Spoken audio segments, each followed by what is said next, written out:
స్వామివారిని 70 అడుగుల దూరం నుంచి చూస్తేనే మనకంత ఆనందం కలుగుతుందే, అదే స్వామివారిని 8 అడుగుల దూరంగా చూస్తే ఇంకెంత ఆనందంగా ఉంటుంది. ఆ అవకాశం దక్కించుకోవాలంటే ఈ వీడియో లాస్ట్ వరకు చూడండి. దీనికి సంబంధించిన ఫుల్ ఇన్ఫర్మేషన్ అనేది నేను ఈ వీడియోలో చెప్తాను.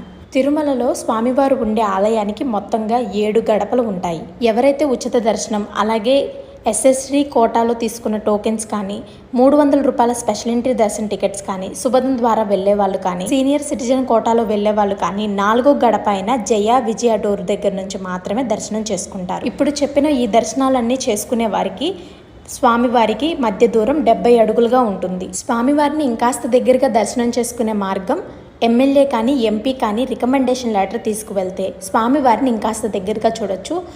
ఈ గడప పేరు రాములు వారి మీద గడప అండి. ఈ గడప దగ్గర నుంచి స్వామివారిని దర్శించుకోవడానికి మధ్య దూరం 35 అడుగులుగా ఉంటుంది. ఇంకా చివరాఖరిది మనందరం ఆశపడేది స్వామివారిని ఇంకా